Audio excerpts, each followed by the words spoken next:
Day 11 of training camp, day 1 of joint practice. There is a lot to talk about.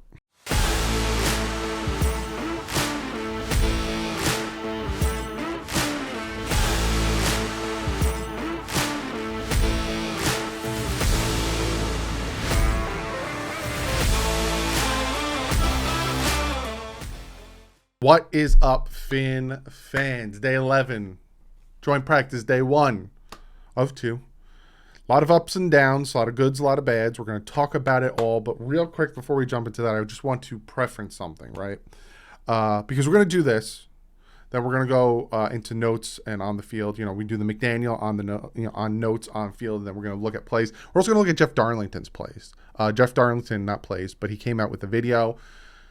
We're going to look at it, and he's not on the Miami Dolphin payroll. So I really am interested to see what Jeff Darlington had to say. He's a national media. He used to cover the Dolphins, but he's now national media because a lot of people come out and say, oh, the Dolphins are only posting positive things, which isn't true. I'm going to talk about a bunch of negative things that are posted because these beat writers are on the payroll. That's not true at all. I just find it funny that people say that because they don't like a certain player on the team, and when a positive thing comes out about that certain player they don't like on the team, they think it's fake or they think it's pushed, which you don't like a player on the Dolphins? Aren't you a Dolphins fan? Like, I get being skeptical, but wouldn't you want it to succeed? I don't get it. One other thing I want to talk about is the reports, right? Some people will see one thing, some people will see the other things. Not everyone sees everything because of, for one, you have 4 different plays going on at the same time. Some are happening on the far side of the field, so certain beat writers can't see it. Some are happening in front. Like, I know one day, I think Omar Kelly was like, he noticed that someone got an interception, but he couldn't see it. And then Safin Dean was over by the interception, and he saw it. So I follow everybody. Literally, even if they don't cover the Dolphins, if they are there, I follow them. So I can give you every little information and get all of my facts. My I's dotted, my T's crossed, all that stuff. So without further ado, me ranting for about a minute and a half, 2 minutes, seconds, whatever. I don't even know what I'm saying. Let's jump into Mike McDaniel's press conference. He says, contrary to popular belief, Tua doesn't play one snap versus Tom Brady. They are on 2 different fields. Yeah. That notion of, Tua versus Brady, Tua versus Burrow, Tua versus Herbert, it always makes me laugh because neither one of them play defense. They never face each other. They face the opposing defense, and sometimes the opposing defense is better than the other opposing defense. If you ever notice in my thumbnails for my live streams, I never put a quarterback versus a quarterback. It's always like a quarterback versus a corner because they never face the other quarter. So I love that. It made me laugh. He said he would be disappointed if Tua was watching Brady this week because he'll be busy practicing. Yes. He's not going to sit there in awe. Ones versus ones, one versus ones. He's busy. He says, I'm not concerned about the outcome of anything, whether it's successful play or negative play. It's about how they respond. And I agree with that 1,000%. It's always about how you respond.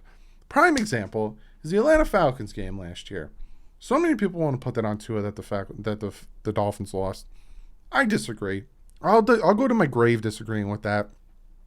Yes, Tua threw 2 interceptions, and they were stupid interceptions. But the fact that he threw 4 touchdowns, and the fact that he gave this defense the lead with 2 minutes left, he fought back. He took those 2 interceptions, he forgot about them, put them in the back of his head, came out, gave the team the lead with 2 minutes left. That's how you respond, and he responded fantastically in that game. He says every time they're on the field, they learn more about where they are as a football team. Everything else is fake. He says it's going against a different defense, not schematically, but how they play football, the different techniques. This is about this is a part of the NFL game. Those subtle differences are huge, and that's what I'm focused on them taking in. I agree. These next 2 days, and then even Saturday, and then, it's closed off to everybody, and then we have joint practice 24th, 25th. But these preseason games and these joint practices really give you an idea because constantly keep going against your own teammate. It gets boring, especially for the players because they know what's going to happen in front of them. He says we approach it like we're approaching our own practice. Anything outside of the whistle is only going to hurt our team, meaning no fighting after the whistle's blown. There's a little spoilers, a little scrum today. He talks about the tampering. He said, what happened? For me, nothing happened. Everyone else is making this awkward. The players had nothing to do with it. The coaches had nothing to do with it. They don't care about it. It's not affecting them. They want to win games, and that's all they care about. We thought we could avoid. This is essentially about trading Adam Shaheen. He said, we thought we can afford investing in future draft capital because we felt good about that position. We were happy for Adam and for the Dolphins. That position was incredibly deep. And I wouldn't be surprised if Sathan Carter might be the next guy out, like I was talking about. When you are fortunate enough to practice against a good team, guys want to do well. They are either going to do well or not. And how do you use what happens? That's why I'm happy we're facing the Bucs. Bucs are one of the best teams in the NFL right now, especially on defense. And then finally, he talks about Hill, Waddle, and Mostert being returned. He says, I'm willing to do anything at any given time, at any given moment. I agree to a certain extent. I don't expect Hill to be – right now, he's the punt returner one. I don't expect that to happen when the season starts. But in certain situations, like if we're down by 2 and we need a field goal, throw Hill back there to return that punt. If the defense gets a stop and they're punting from their own, if they're punting from their own 10, definitely put him back there. He'll get us in field goal range. But even if not, throw him back there. He'll get us where we need to be. That's what Mike McDaniel said. Little notes today. No orange jerseys today. It'd be very confusing if someone was rocking an orange jersey because the Tampa Bay Buccaneers are wearing orange jerseys. Dieter's back at practice, so it's nice to see our center. He's the only guy on the team right now that played center last year. Back on the field. We'll see if he can push Connor Williams, but it seems like it's Connor Williams' job to lose. Redwine and Lovett not practicing, but Campbell and Clayton Fedulum are back on the field. Now we got on the field stuff, and then we got some videos, and like I said, we're going to listen to Jeff Darlington, see what he has to say. Eric and Sanders, deep shot from Teddy Bridgewater, one-on-ones. Waddle and Hill, nice short pass. Waddle takes it to the house. Javon Holland picking off Kyle Trask in one-on-ones. Deep shot from Tua to Hill, broken up by Carlton Davis. Sanders beats McCollum on a deep shot from Tua. Eric gets behind Gardner for a long pass from Teddy Bridgewater. I think I have a video of that one. Jalen Phillips and Raekwon Davis, only defenders to win their initial one-on-ones. Raekwon Davis wins his second rep. I'm hearing that Hainsey, I think that's how you say his name, wasn't ready for Raekwon Davis. That makes me incredibly happy because it's not like saying, oh, the only reason he's doing well in practices and in training camp is because our offensive line's bad. No. He's getting disruptive against their defense and their offense. And I got some good news about that. Tristan Wirfs owns Emmanuel Ogbah on the one-on-ones. He gets his revenge, though. Don't worry. Armstead wins his one-on-one. Connor Williams and Hunt get pushed back by Vita Vea. Vita Vea's a beast. They do get their revenge, though. And then Barrett gets the best of Austin Jackson in the one-on-ones. Now I got real quick 7-on-7 stuff. Tua went 4 for 5 on short passes to Durham Smythe, Jalen Waddle, Mostert, and Lovett. Incomplete pass to Gesicki, and then a coverage sack on his other one. So we went 4 or 5. And Teddy Bridgewater targets Preston Williams, but it's intercepted by Carlton Davis. I think Teddy has 2 interceptions today. Then we have the 11-on-11s. We have the good stuff here. Tua hits Hill over the middle with Davis in coverage for a big chunk play. Love that they started the 11-on-11, the team drills with a big play like that. Then Javon Holland's second down pass breakup with his pass from Tom Brady. Julio Jones with a 25-yarder on Noah. I'm not hearing Noah had a good day today at all. He got picked on by Tom Brady and Julio Jones. Tua to Waddle on an out route to the left. Raheem Mostert takes a toss with a nice block from Robert Hunt. Keon Crossan, nice pop at the line of scrimmage to break up a pass in the flat. Teddy Bridgewater hits Waddle in stride off of play action. Savon Ahmed, nice run behind Robert Jones. Running game started to pick it up after they started slow, from what I'm hearing. Waddle with a nice catch from Teddy Bridgewater for about 15 yards. Shoney Michel takes a shot, a short pass from Teddy for a nice game, but then he fumbles. But the whistle was blown, and then he fumbles. So it was kind of just the defender kept punching at it, and the whistle blew, and then the ball came out because Sonny Michel was like, here, just flip and take it. Skylar Thompson finds Sherfield on a deep comeback. Keelan Deesh leads a convoy of blockers for Dokes to go down the sideline untouched. Love that I get to hear a little positive from Keelan Deesh. You guys know how much I like him. This is a quote from Omar Kelly. He said, I just saw a defensive front I've never seen before. Interesting stuff. He can't say what it is. They can't say who's running with 1s or 2s or anything. Found that very interesting. Tua was 2 for 2 for its first set with completions to Waddle and Hill. Run game got stuffed on carries by Edmonds and Mostert. Then Tua stumbles on a fake pitch, rolls to his right, and he throws a little bit behind Hill with a pass breakup from, I almost said Travis Wingfield. It's not Travis Wingfield. It's Antonio Wingfield. But I think that's funny. Travis, you play safety for the Bucs apparently. Ahmed, nice run between Dieter and Coleman. Nice to hear that. Christian Wilkins with a tackle for a loss. But the man was a beast today as well. Tua, good anticipation on the sideline. Comeback to Hill, who got his toes down for the reception. Wilkins drops back into coverage and almost intercepts the ball, but he drops it. And it kind of seemed like, from what I'm hearing, he was surprised that the ball hit him because the pass was so off by Tom Brady. Then Wilkins with a nice run stuff on Leonard Fournette. Nice hit from Rowe on 81. That's all they said. They didn't give me a name. Again, see, it might have been too far away to see what it was. Tua fires a shot to the far hash to a wide open Hill. Gets a ton of separation all day today from Tyreek Hill is what I'm hearing. It's nice. Big difference from Devontae Parker. Williams starting to hold his own versus Vita Vea. Like I said, kind of got his revenge. Nice run from Mostert behind Connor Williams. And this is why I wanted these joint practices, especially against Vita Vea, one of the best DTs in the NFL. Connor Williams is going to be getting that practice in there. Tua holds on for a coverage sack. Couldn't see it, so I can't tell you. Tua to Eric Izukoma in time for a nice gain over the middle. I'm just going to say his name from now on. I'm not going to apologize for it or anything. I feel like I got it down. Cedric Wilson Jr. brings in a slightly behind throw from Tua. And then this is another quote from Omar Kelly. He says, the body language from Tom Brady is really poor. He said, you can tell he doesn't like today's productivity, which is a huge sign of how well this defense is doing. Brady shook Rowe's hand after an exotic blitz forced him to throw a check down. Hill wins immediately on Wingfield, and Teddy finds him for 12 yards.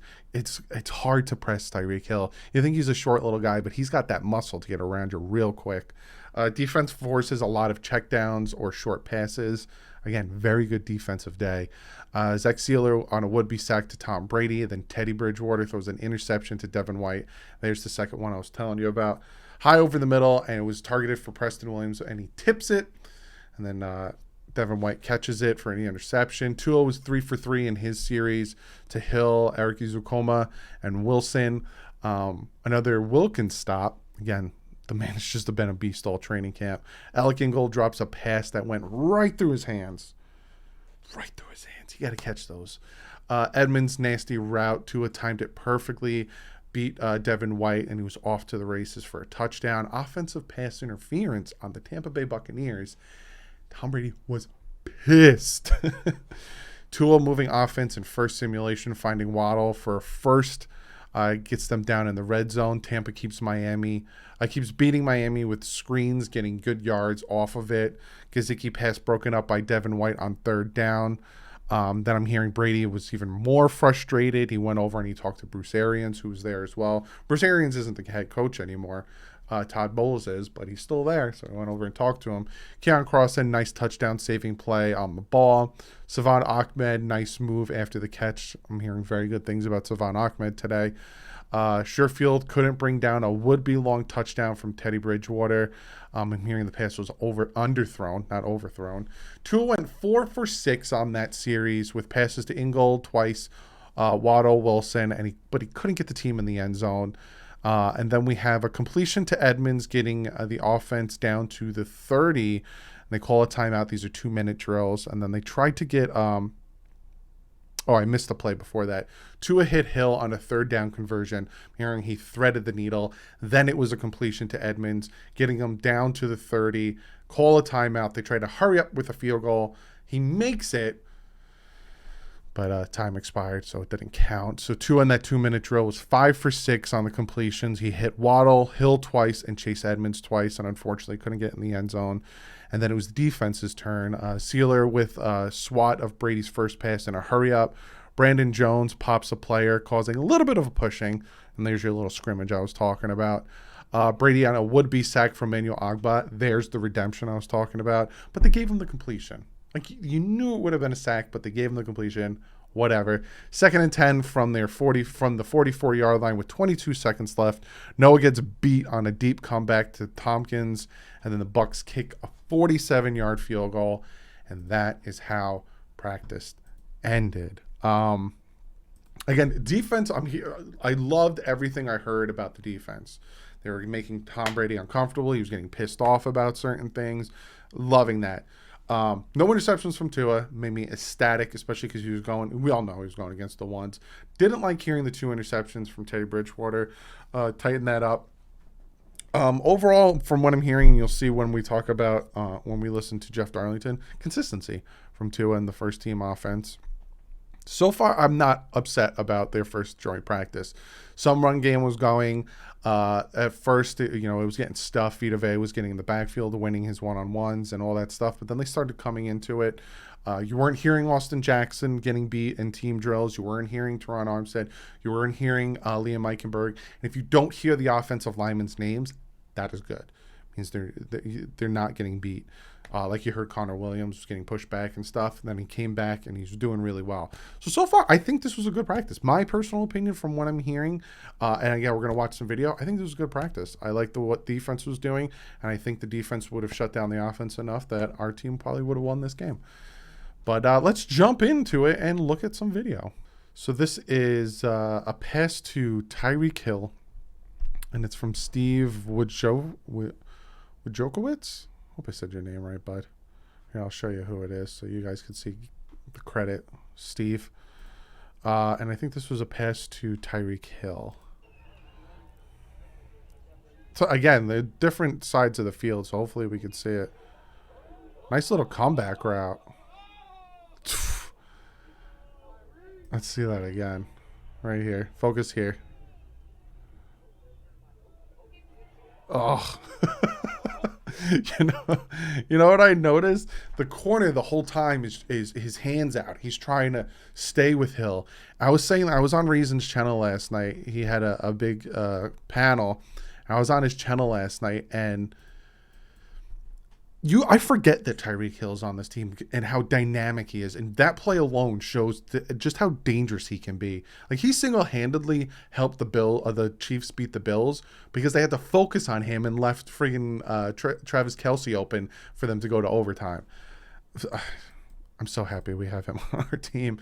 And then this is from my man Josh Houts. He put together some plays of Tua that we're going to look at right now. Some passing plays. Quick little out to Waddle. Yeah, I just love the great ball placement there too on a tight spiral. No ducks. Well, that was the other end that we saw of that play. Just there's the overthrow. I wish I could have saw that full play. Let's go back to that last one.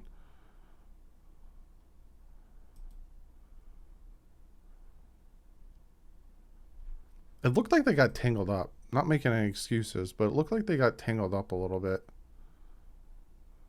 Maybe some miscommunication there. Overall, I'm really liking it. This is Teddy Bridgewater to Eric Izukoma. And again, shout out to Steve for posting this video to Twitter. Nice. Nice. Look at the back shoulder. The way he kept his eyes on the ball to bring that in. Love that. Absolutely love that. What else do I got for you guys? I think this is another angle. This is from the Miami Dolphins. This is another angle of that pass to Eazy-E. I love the eye, like, he just keeps his eyes on the ball because the pass should have been over here, right?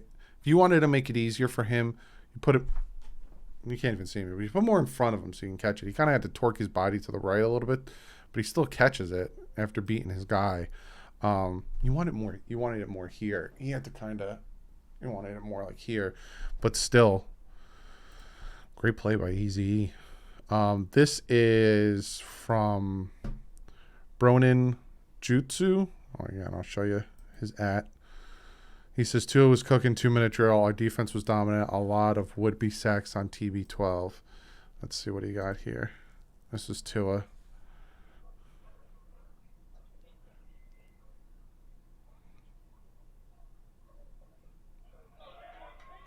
Nice big chunk. I think that was the big chunk play. I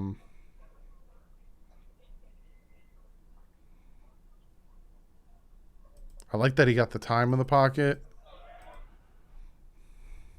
Tua got the time in the pocket to let the play develop. Got it to Hill. Very happy with that. This is from the Miami Dolphins. It's a play. Nick Needham with a pass break up here.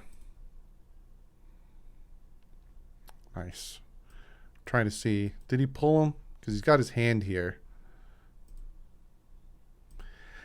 They might have called it pass interference. I don't think so. He didn't really turn his body. You kind of want to, when you're looking for PI, you want to see a turn. You grab their hip, kind of turn them. I didn't see any turn there. I think that was just a good play by Nick Needham. Now we're going to listen to Tua's presser, and then we're going to listen. Actually, no. First, we'll listen to Jeff Darlington, and then we'll listen to Tua's presser. See what he had to say, because I know him and Connor Williams talked about having like an Avatar-esque connection with Tua. Essentially, have that connection where they take their hair and stuff. But yeah, first we'll listen to Jeff Darlington here and see what he had to say. What have you seen from him in camp, Jeff, specifically today in their joint practice with Tampa? Well, today, Max, he looked as he has in camp recently, and that is one word, consistent. And I think that is a word that Dolphins fans will celebrate if it comes to Tua being consistent throughout this season. Speaking with some Dolphins sources, they tell me that they feel like Tua has had an excellent training camp. I was out at one practice a few weeks ago when he threw that 65-yard bomb to Tyreek Hill. And honestly, as much as at the time it felt like an outlier, he has had a number of plays just like that have really shown people in this organization that maybe Tua can have the type of year that this organization longs for. So great news so far at a camp. I understand it's not the real deal, but if it can continue this week with the Bucs against another team, again, great news for the Dolphins organization. If you notice, I didn't put it up there. It's because I'm getting a ton of copyright claims when I'm just showing it in the top corner. And I'm reacting to it. But yeah, that's why I'm hearing the same thing from multiple beat writers, from multiple sources inside the organization. He's very consistent. And I'm hearing very good things about him, and the team is definitely trusting him. I think even TD came out and he said he talked to somebody inside the organization and feels like this team can definitely win a Super Bowl with Tua, which I find very interesting. But again, I am reserving my judgment on Tua. Some people want me to say whether I like him or not. I'm reserving my judgment. I think he has the keys now to show whether he can do it or not, and I'm reserving my judgment until at least week 6. Then I'll really know, like, is Tua the thing? Can we build around Tua? But now we're going to listen to Tua, see what he had to say after his presser or camp. Yeah, it was good. We got to go out to dinner with a couple of the guys the first night. Also got to actually just walk through the mall with the guys yesterday with a couple guys, and then go to dinner again. I thought it was a pretty cool trip. It felt a little weird because we're still in training camp, but we're seeing the guys, on an off day. That felt a little, different for us, but it was cool to spend some time and then also be with the guys in preparation, for practice like this. So we were able to talk through some things that we don't normally get to talk through until the day of practice. I actually picked up the dinner tab last night. That was a big dinner tab. But, it was good. Everyone enjoyed themselves. And I picked up the Uber, too. Not even He doesn't even have a new fancy contract. He's not getting paid like big bucks. That's a team captain right there. We went to Ocean Prime. Yeah. Sure, I can't say. I don't even know. I was barely talking to half of the guys because everyone was kind of far away from each other. So. What's the biggest difference between practicing against yourselves and them? Like, what's the biggest takeaway? I would say technique. Tampa's technique is different than the technique that we faced a lot in camp, where we get a lot of press man. Tampa has a lot of off man, off zone. And then they have a fair amount of disguises with what they do, but I mean they're a really good team. We're very fortunate as a team to come out here and be able to compete against some of the guys that played on the Super Bowl team 2 years ago. So it's good work for us, and we're looking forward to tomorrow. That's the biggest difference. Again, you're consistently playing against your defense in training camp. You're consistently going up against the same defense. Everyone has different defenses. And I love that, for one, I love that he recognized the other defense, because, again, people will have this preconceived notion that he can't read a defense, and understanding how to beat it. Yeah, I was able to talk to Tom. We were talking on the side for a good bit. He was just asking how the offseason was. We were talking a little about golf at the same time. Golf? You were talking about golf? That's it. I'm done. This man has an addiction. He has an addiction. He can't be the quarterback of the Miami Dolphins if he has such an addiction to golf that he can't go without talking to another quarterback about golf. He needs to go to GA. Golfers Anonymous. He's got a problem. But for the most part, 23 years playing, that's a long time. That's a lot of knowledge. So I was asking him some things. It's a good guy to pick his brain. Insight on, so I'm going to keep that between Especially about golf. Tom Brady's actually pretty good at golf. Go ask him.